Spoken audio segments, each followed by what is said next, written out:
Justino is the mind behind Anthill Cinema. I'm Justino. I play guitar for Anthill Cinema.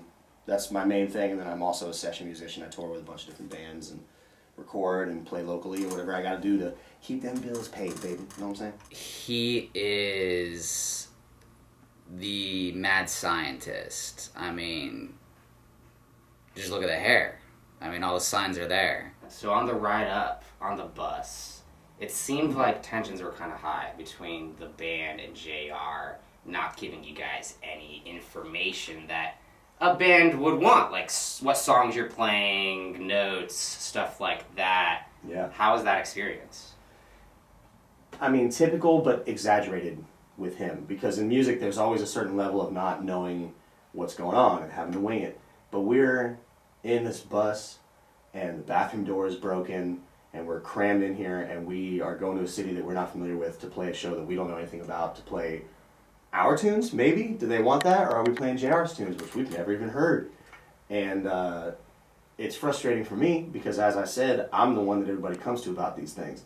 So when I try to communicate, and he's just like, oh, it's going to be fine, man. And then I have to communicate that to the band, like, he says he'll be fine. And that's all I have to work with, but, not entirely unusual, but an extreme version. He's charismatic, lead of the band, sick guitarist, fucking wicked alien from outer space. Don't know how he does what he does. JR's being sued for $36,000, and you guys didn't know about any of that stuff. Like, JR didn't mention it to you. So when you started seeing these wanted posters and the sue, like the articles and stuff like that, what was going through your mind then? Like, what have you gotten yourselves into? It definitely was surprising. I didn't really know what to think of it or what to expect, and as musicians, we got to just take the gig where we can get it, you know.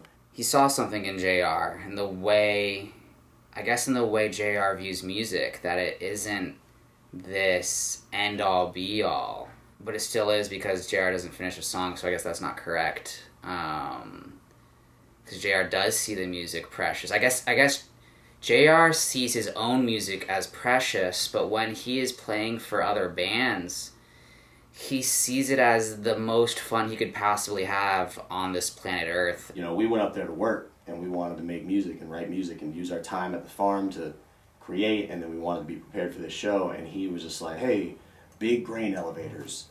And we're like, the fuck that got to do with us, man? Like, you got some tunes for us to hear or something? And it was strange, for sure. The Airplane Museum was cool. And that's something him and Justino have in common. I think the rest of the band have in common as well. That's why they play music. They play music because this is what they'd rather be doing than anything else in the world.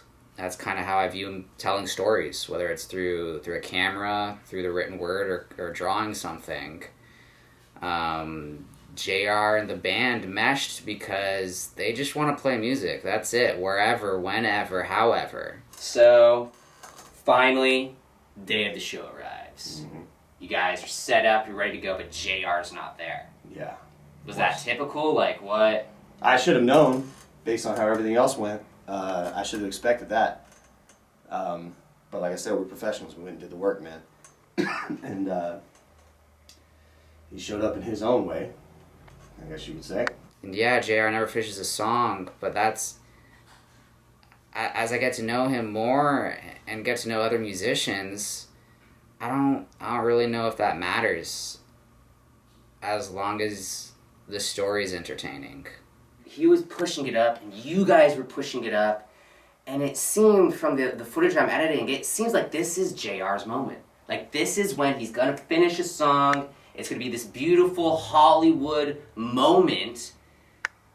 Were you thinking, like, I'm about to witness magic? It became special, for sure, because this guy who hasn't said much or done anything really blossomed on stage. And we did that ditty, and that motherfucker did push it up, you know what I'm saying?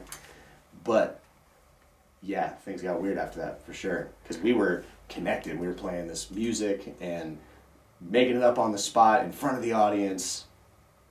And as I should have expected, things got chaotic with JR.